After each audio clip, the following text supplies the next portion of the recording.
Day Steeler Nation, welcome back to another video. Man, it is so much fun talking about the Pittsburgh Steelers.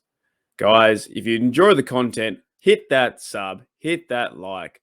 But without further ado, I guess, without further whatever. Anyways, look, let's talk some Steelers football. Today, guys, I want to talk about Damontae Kazee. And I want to go over his stats and then just talk about him in this defense and what I think he means for this defense, right?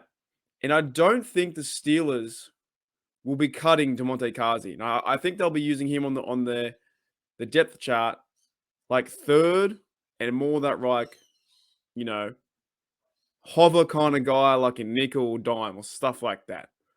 But he's really impressed me. He's really impressed me. So if I go back to his game against the old Seattle Seahawks, right? Damontae Kazee had 5 total tackles and 4 solo, right? No other stats there. No pass deflections, not yet. But there was a certain time in the Seattle game where the middle linebackers, Devin Bush and Spillane, weren't covering, or they were letting their guys up, and Damontae Kazee was coming down from his safety position and making the short tackle. If you go back and watch the highlights, you'll see a lot of Damontae Kazee coming in to wrap up and finish the play. And I love that. And I think he's gonna make a name for himself in this Pittsburgh Steelers team. And I hope that he doesn't get cut this week or next week. I don't think he will, though. I don't think he will. So I think we have a good chance. So he had 5 tackles with Seattle. Damontae Kazee in the recent game also had another 5 tackles and 3 solo. So how many solos in total? So he's had 7 tackles solo without no one else around him. So whether there's been a breakdown in coverage or he's come down into the box where the middle linebackers or a shaky run defense has let the running back all the way through. He's read the play and tackled the running back. I did see a good play actually in the Jags game the other day. If you go back and watch highlights again, you'll find some tape on it. You see Devin Bush run down into the box to rush the quarterback, put his hands up, and the Jags guy, might have been Bethard, throws the football to the running back on the screen or on the getaway pass. And Damontae Kazee tracks that running back the whole time and comes in, takes out his legs, and gets a tackle. So I think he's playing fantastic. On the depth chart, if I go to Steelers.com and look him up, I think he's sitting behind Minkah Fitzpatrick and Terrell Edmunds. But where will they play him in the 53? Because you still have Trey Norwood gets involved. We know how special Minkah Fitzpatrick is and also how special Terrell Edmunds can be as well. But on the depth chart, you have, man, I can never say that right. Where are we? We have free safety Minkah, of course, going out there doing his thing. I can't wait to actually the real Steelers turn up and play week 1 against the Bengals. Then after that game, we're going to really figure out what is happening with this defense. Can there be a top 10 defense this year?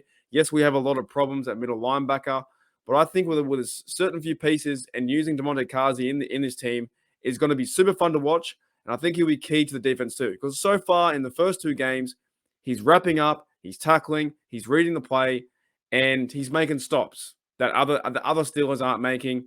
E.g., Devin Bush or Spillane, might have been out of coverage, right? But Damontae Kazee is listed behind Terrell Edmunds at safety. And in the safety room now, I guess you have Fitzpatrick, Edmunds. They're going to make it, right? Trey Norwood, they'd be very silly if they go out and cut Trey Norwood. There's been other sites out there that are saying that Trey Norwood's going to be cut. But he's playing fantastic, and I like the way he plays in those nickel or dime or those kind of like spread out options where there's 5 wide receivers and you have him on the field for a certain reason to go out there and break the pass up. But what I've seen from Damontae Kazee in making this team and why I think the Steelers need to keep him, we have roster cuts coming up in 2 days' time or 1 day time, whenever it is. And you have to keep a guy like this because, first of all, he's physical. In those 2 games I've watched now, I've watched the Jags game twice. I've watched the Seahawks games twice. I'm a madman, but he's so physical and he's so important to the Steelers defense, right? But in the safety room, you have Miles Killebrew, which I don't think we've seen too much, really. I think he might have played a few snaps in the first Seattle game. And I don't remember seeing him too much as well in the Jags game because he's more of a special team guy. But we haven't heard him do much in preseason. But his body of work was more last year in 2021 when he got those 2 punt blocks, and he's like a special teams captain. So Killebrew, I think, safe. Carl Joseph, of course, he got injured on IR, and he see you later. Donovan Steiner made a few plays. He made a big play on special teams where he got the tackle, but I don't think he's going to be involved in the safety, and he actually might be a cut as well. And Lyndon Stevens and Carlins Patel haven't heard too much, haven't seen too much. So then it leaves you with Damontae Kazee trying to make this team, and possibly he could be the 5th safety.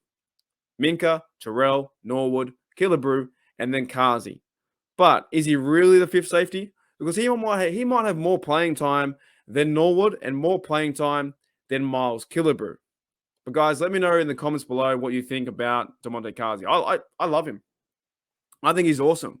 I really want to go watch it again. Like I probably will. I probably will watch the Jags game again.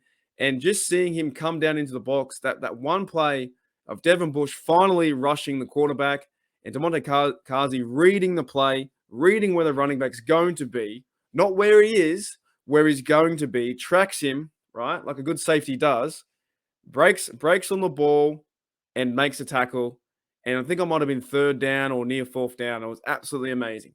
But he's been doing that all throughout the preseason games in Seattle and in the win over Jacksonville Jaguars. So, hey guys, that's another one done. Thank you for checking out Steel Nation Australia. I really do appreciate it. Trying to go hard in the paint, trying to keep things fresh and relevant, and talk about, some key things that are happening with the Steelers. Of course, we could talk about defensive line. We could talk about the O-line, and maybe I might do that over the next few days with my opinion. Look, I'm not an X's and O's guy. I am passionate about my team, but even I know there's something going on with the O-line, and Kendrick Green is, man, oh man. I watched the game again today, and I saw Kendrick Green miss a few blocks, and I was like, what is he doing? He puts his hand up, and then, whoa, hey, whoa. The guy's gone past him. See you later, mate. And it's over. I saw Dan Moore get taken advantage of. I saw James Daniel get taken advantage of. The O-line looks a bit crazy. Hopefully they can figure it out. Najee Harris hasn't played yet. We still have one more preseason game to go, and they're really getting prepped up and ready to go and verse the Bengals. I'm not too worried, to be honest. We do have Kenny Pickett going crazy too. Will it be Mitch or Kenny or Mason? Who knows? We haven't got any clear indication just yet of who it's going to be. Could be a surprise. It could be Pickett. We don't know, right? We don't know. But until that time, thank you everyone for checking out Steel Nation Australia. I do appreciate all the likes, all the comments, and I try and interact with you guys as best I can. We're sitting on now 615 subs. If you enjoy the content, if you're a returning viewer and you haven't hit that sub yet, please do me a favor, hit that sub, help me out, help me try and grow this channel, grow the community, because the other day in that live chat, man, it was fantastic. If you haven't been involved in a live chat, if I do a podcast, if I do, comments on the game, it is so much fun, and it's like a bar atmosphere. It's like we're sitting in the living room, or we're going down to our favorite bar. We're all ordering brewskis. If you want water, get water. If you want a can of Coke, get a can of Coke. If everyone's getting beers, get beers. You know what I mean? We're sitting around. Everyone's having their say. Everyone's got their opinion, and it's super fun. We had over 145 people at one time, and that was like unbelievable. Unbelievable. I'm hoping I can do Detroit Lions game coming up, but we shall shortly see if I can do that. I have some other commitments I need to get around. And also, it's 6:30 a.m. in the morning. I don't know if I'll be awake or not. If I'm going to be awake, here, there, or everywhere. So thank you. Thank you to everyone who's commenting, who supports, and who does sub. And if you haven't yet subbed, hit that sub, hit that like. And here we go, Steelers. Here we go.